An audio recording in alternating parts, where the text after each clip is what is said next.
Il y a dans le pétrole brut quelque chose que l'on oublie trop souvent. Ce n'est pas seulement le carburant qui fait tourner les moteurs des camions et des centrales électriques. C'est aussi la matière première de vos médicaments, de l'emballage plastique de vos aliments, des engrais qui nourrissent les champs, du plastique qui protège les seringues dans vos hôpitaux. Quand le détroit d'Ormuz s'est fermé dans la nuit du 28 février 2026, suite au déclenchement du conflit entre les États-Unis, Israël et l'Iran, ce n'est pas seulement une crise énergétique qui a commencé. C'est une perturbation systémique d'une ampleur inégalée dans l'histoire des marchés pétroliers mondiaux, selon les termes mêmes de l'Agence internationale de l'énergie. Et ce que très peu de médias ont encore clairement formulé, c'est que cette crise n'a pas fini de vous atteindre, bien au-delà du prix de votre plein d'essence. Parce que le pétrole, c'est partout où vous ne pensez pas le chercher. Pour comprendre l'ampleur de ce qui se joue, il faut revenir aux faits. Le 28 février 2026, les forces américaines et israéliennes ont lancé des frappes contre l'Iran, dans un contexte de rupture des négociations nucléaires à Genève et d'une escalade militaire qui avait déjà embrasé la région tout au long de l'année 2025. En réponse, Téhéran a procédé à la fermeture du détroit d'Ormuz, une voie maritime de seulement 55 km de large en son point le plus étroit, par laquelle transitent environ 20% des exportations mondiales de pétrole et de gaz naturel liquéfié, selon les données de Wikipédia. Les grandes compagnies maritimes mondiales, Maersk, CMA-CGM et Hapag-Lloyd, ont immédiatement suspendu leur transit. Les 1er et 2 mars, pas un seul navire commercial n'était visible dans ce couloir.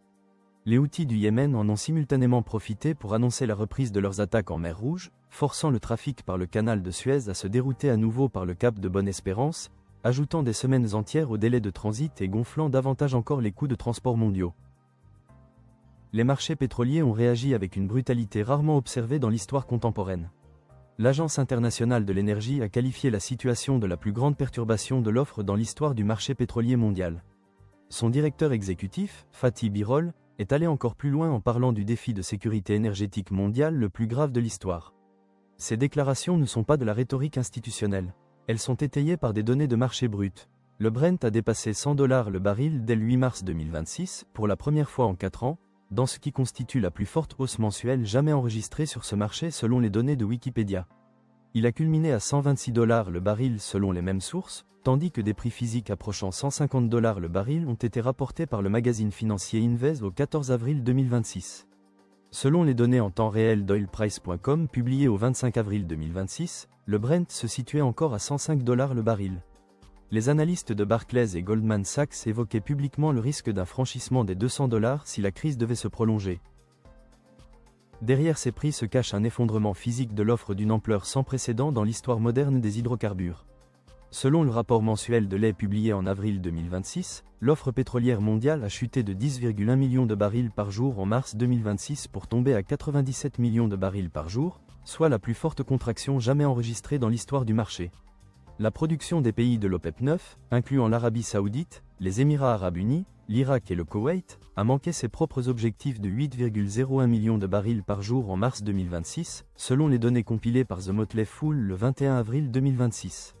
Selon les estimations de Kepler relayées par l'Atlantic Council le 21 avril 2026, les pertes cumulées d'approvisionnement atteignaient déjà 650 millions de barils à la fin du mois d'avril 2026, avec des coupures quotidiennes dépassant 13 millions de barils par jour.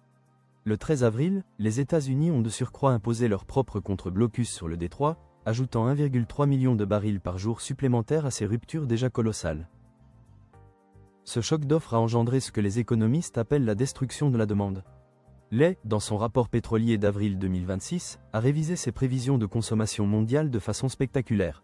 La demande mondiale de pétrole devrait se contracter de 80 000 barils par jour sur l'ensemble de l'année 2026, soit un écart de 730 000 barils par jour par rapport aux prévisions du mois précédent. Au seul mois de mars, la demande mondiale a reculé de 800 000 barils par jour en glissement annuel, et en avril 2026, Lay prévoyait une contraction supplémentaire de 2,3 millions de barils par jour. C'est la première baisse de la consommation mondiale de pétrole depuis la pandémie de Covid-19, et la plus sévère depuis cette période. Les réductions les plus marquées concernent les produits naphtha, GPL et kérosène, notamment en Asie-Pacifique, où l'industrie pétrochimique a commencé à réduire ses activités faute de feedstocks disponibles. En mars 2026 seul, selon Benchmark Mineral Intelligence, 1,75 million de véhicules électriques ont été vendus dans le monde, soit une hausse de 66% par rapport à février, une accélération que le magazine Fortune a directement mise en lien avec la flambée des prix à la pompe. Le 8 avril 2026, un cessez-le-feu entre l'Iran et les États-Unis a été annoncé. La communauté internationale a brièvement soufflé. Mais observer ce qui s'est passé après cette annonce est indispensable pour comprendre la nature profonde de cette crise. Le trafic maritime dans le détroit d'Ormuz est resté très largement en dessous des niveaux d'avant-guerre. Selon les analyses compilées par le site Discovery Alert en avril 2026, ce détroit est devenu ce que les spécialistes appellent une fermeture économique, physiquement accessible en théorie, mais commercialement non fonctionnelle en pratique. En cause, l'effondrement des marchés d'assurance pour les pétroliers et une aversion au risque profondément ancrée chez les armateurs mondiaux. Les très grands transporteurs de brut et les méthaniers font face à des contraintes logistiques et assurantielles qui ne disparaissent pas avec un communiqué diplomatique. Les ports pétroliers du Golfe, Ras Tanura en Arabie Saoudite, Ras Laffan au Qatar et Mina Al Hamadi au Koweït, sont géographiquement verrouillés sur ce transit, sans route alternative viable pour les grandes unités de transport maritime. La frappe iranienne du 18 mars 2026 sur le complexe industriel de Ras Laffan au Qatar a ajouté une dimension supplémentaire à la crise gazière mondiale. Qatar Energy a déclaré la force majeure sur l'ensemble de ses exportations. Selon les données de Wikipédia, les dommages subis par ce complexe nécessiteront entre 3 et 5 ans de réparation complète. La capacité de production de GNL qatari a été réduite de 17%. En conséquence, les prix spot du GNL en Asie ont bondi de plus de 140% selon les données compilées par Discovery Alert. L'Europe, qui importe entre 12 et 14% de son gaz naturel liquéfié depuis le Qatar via ce détroit, se retrouve en situation de double vulnérabilité. Elle avait déjà restructuré ses approvisionnements après la rupture avec la Russie en 2022. Elle est désormais exposée sur ce second flanc critique. Et contrairement au pétrole, il n'existe aucune route alternative pour transporter le gaz depuis les infrastructures portuaires du Golfe. Les terminaux de liquéfaction sont construits là où se trouvent les gisements, et les stocks stratégiques de lait portent exclusivement sur le pétrole, pas sur le gaz naturel. Mais au-delà de l'énergie, une dimension de cette crise reste encore tragiquement sous-estimée par les grandes chaînes d'information généralistes, et elle concerne directement votre assiette. Le Moyen-Orient n'est pas seulement un robinet de pétrole. Selon les données du Forum économique mondial publiées en avril 2026, la région représente 46% du commerce mondial du riz, l'engrais azoté le plus utilisé sur la planète, et entre 20 et 30% des exportations mondiales d'ammoniac. Jusqu'à 30% des fertilisants échangés mondialement transitent normalement par le détroit d'Ormuz. Parmi les pays les plus exposés figurent l'Inde avec 18% de ses exportations du riz, le Brésil avec 10% et la Chine avec 8%. Le soufre, coproduit essentiel du raffinage pétrolier, est lui aussi bloqué. Près de 50% du commerce maritime mondial de soufre passe par ce corridor selon les mêmes sources. Or le soufre est indispensable à la fabrication des superphosphates, parmi les engrais les plus utilisés en agriculture intensive mondiale. Ce blocage ne restera pas confiné au marché de matières premières. Il finira par atteindre les rendements agricoles du monde entier. Et maintenant, revenons à quelque chose que vous utilisez sans doute tous les jours sans jamais y penser. Votre pharmacie de quartier, ce tiroir de médicaments à votre domicile, ces boîtes d'ibuprofène et de paracétamol, cette insuline conservée au réfrigérateur. Derrière chaque comprimé se cachent des molécules issues du raffinage pétrolier qui forment la colonne vertébrale invisible de l'industrie pharmaceutique mondiale. Et cette colonne vertébrale passe, pour une part déterminante, par le détroit d'Ormuz. Plusieurs médias anglo-saxons de référence, Bloomberg, Al Jazeera, CNBC et Healthcare Brew, ont commencé à documenter cette dimension dès mars et avril 2026. Ce que leurs investigations révèlent est bien plus structurel qu'un simple surcoût temporaire sur la logistique. Les chaînes d'approvisionnement pharmaceutique mondiales reposent sur une dépendance pétrolière que peu de responsables politiques ont jamais eu le courage de quantifier publiquement.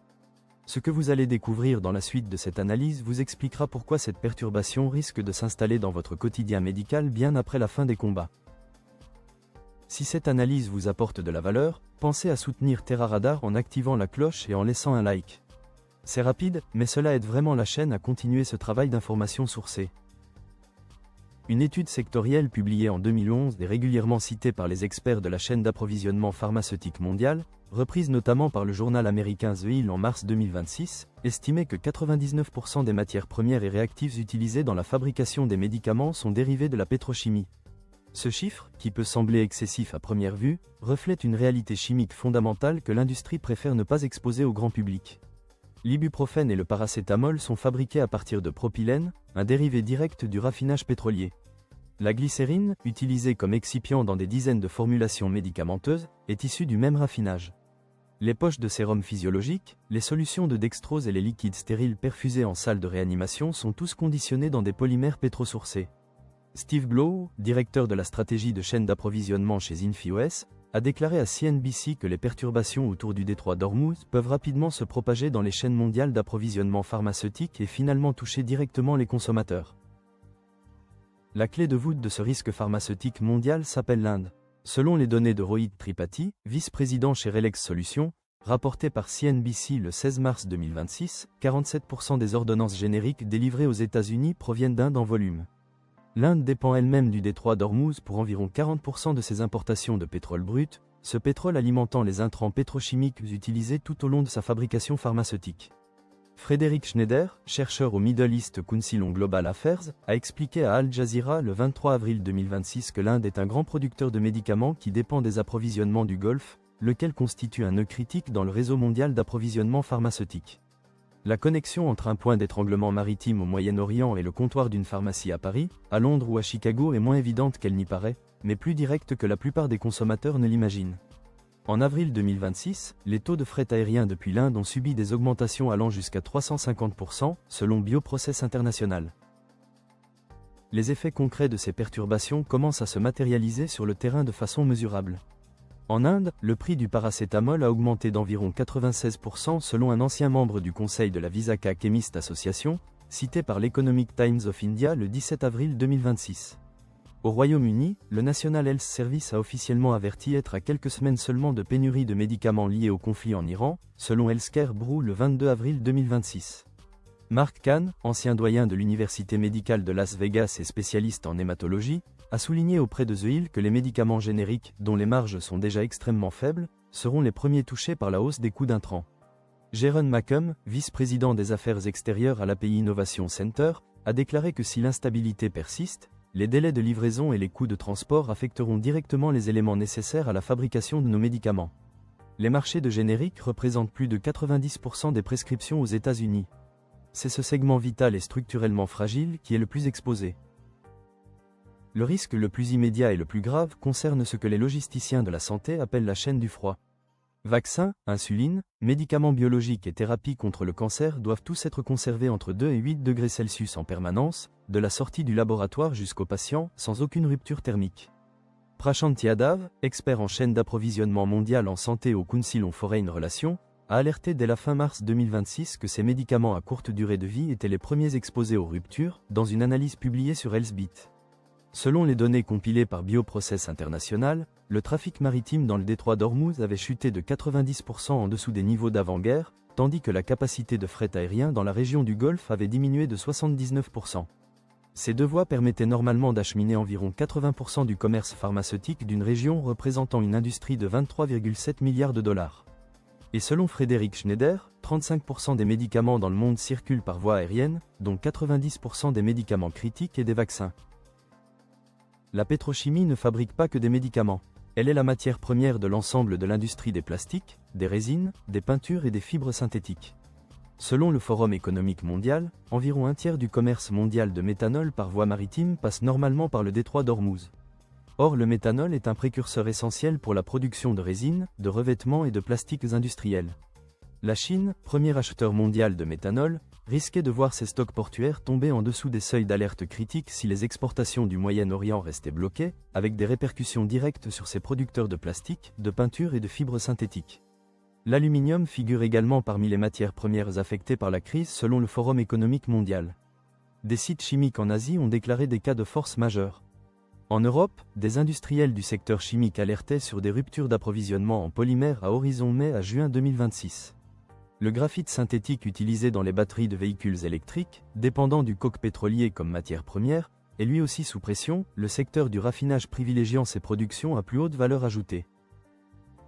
Les conséquences économiques globales de cette crise commencent à être quantifiées avec rigueur par les grandes institutions. Selon une analyse de la Banque fédérale de réserve de Dallas publiée le 20 mars 2026, si la perturbation de l'offre se limite à un trimestre, la croissance mondiale du PIB en glissement annuel pourrait reculer de 0,2 points. Si elle dure 2 trimestres, la baisse atteint 0,3 points. Mais si la perturbation se prolonge sur 3 trimestres ou davantage, la croissance mondiale pourrait reculer de 1,3 point de pourcentage, un chiffre qui placerait l'économie mondiale au bord de la récession dans un contexte déjà fragilisé. La compagnie aérienne Lufthansa a annulé des routes européennes estivales pour réduire sa consommation de kérosène, selon Discovery Alert en avril 2026. Le PDG de Shell avait prévenu dès mars 2026 que l'Europe pourrait faire face à des pénuries de carburant.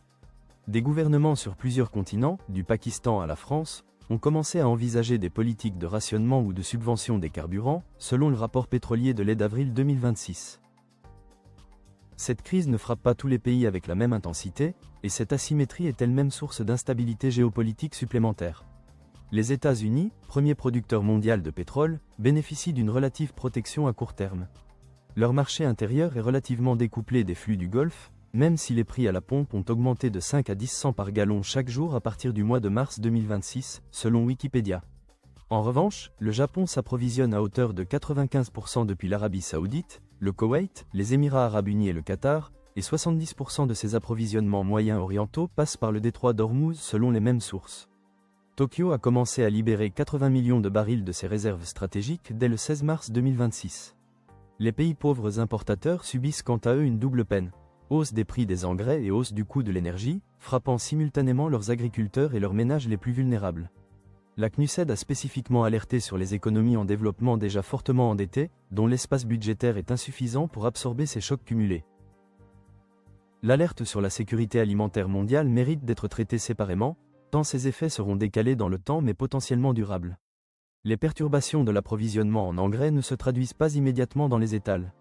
Elles mettent 6 à 12 mois à se manifester pleinement, le temps d'un cycle agricole complet. Au Bangladesh, des usines d'engrais ont arrêté leur production faute d'ammoniac, selon Discovery Alert en avril 2026. La CNUSED, dans son rapport UNCTAD-OSGTTINF 2026 sur un publié le 10 mars 2026, avertissait d'une vulnérabilité commerciale accrue pour les économies en développement déjà endettées et disposant d'un espace budgétaire limité. La FAO a évoqué un choc systémique sur les systèmes agroalimentaires mondiaux. L'Institut britannique de politique alimentaire a prévenu d'une augmentation durable des prix alimentaires liées aux perturbations sur les marchés des carburants et des fertilisants. Ces institutions ne sont pas alarmistes par nature. Quand elles publient ces alertes simultanément, c'est que le risque est réel, documenté, et que le mécanisme de transmission, de la pénurie d'intrants agricoles à l'assiette des ménages, suit une logique que ni la diplomatie ni la communication institutionnelle ne peuvent court-circuiter. Ce que cette crise met en lumière, au-delà de ses causes géopolitiques immédiates, c'est une vulnérabilité structurelle que les économies mondiales ont construite sur des décennies de sous-investissement dans la diversification des chaînes d'approvisionnement. Le rapport sur les risques globaux 2026 du Forum économique mondial soulignait déjà que la confrontation géoéconomique est désormais l'un des moteurs centraux des politiques économiques et industrielles. Avant le conflit, les prévisions de l'AE et de l'EIA tablaient sur un excédent d'offres grâce aux producteurs EuroPEP+. Ce scénario présupposait une stabilité des flux du Golfe. Ce présupposé a volé en éclats. La dépendance mondiale envers un corridor maritime de 55 km pour 20% du pétrole mondial, 46% du commerce mondial duré, un tiers du méthanol et 50% du soufre maritime mondial, n'est pas un accident. C'est le résultat de décisions politiques, industrielles et financières accumulées sur 40 ans d'optimisation des coûts au détriment de la résilience. Au printemps 2026, les banques centrales mondiales se retrouvent prises dans un étau redoutable. Une inflation importée par les prix de l'énergie d'un côté, et une activité économique qui ralentit de l'autre. C'est le scénario de stagflation que personne ne voulait revisiter depuis les années 1970. Et tant que les États ne traiteront pas cette dépendance comme une question de souveraineté nationale, d'autres crises reviendront frapper avec la même brutalité. Ce que vous venez d'entendre n'est pas une analyse catastrophiste. C'est une lecture froide et sourcée de ce que les institutions internationales, les marchés financiers et les experts sectoriels documentent eux-mêmes depuis le printemps 2026. Ce détroit de 55 km a mis en lumière la fragilité de civilisations entières, construites sur une ressource géographiquement concentrée et politiquement volatile. Dites-moi dans les commentaires ce que vous pensez de la capacité de votre pays ou de l'Europe à absorber un tel choc, quels secteurs vous semblent les plus menacés dans les prochains mois, et si vous pensez que cette crise va réellement accélérer une transition énergétique ou simplement déclencher une course mondiale aux approvisionnements alternatifs. Je lis chaque commentaire.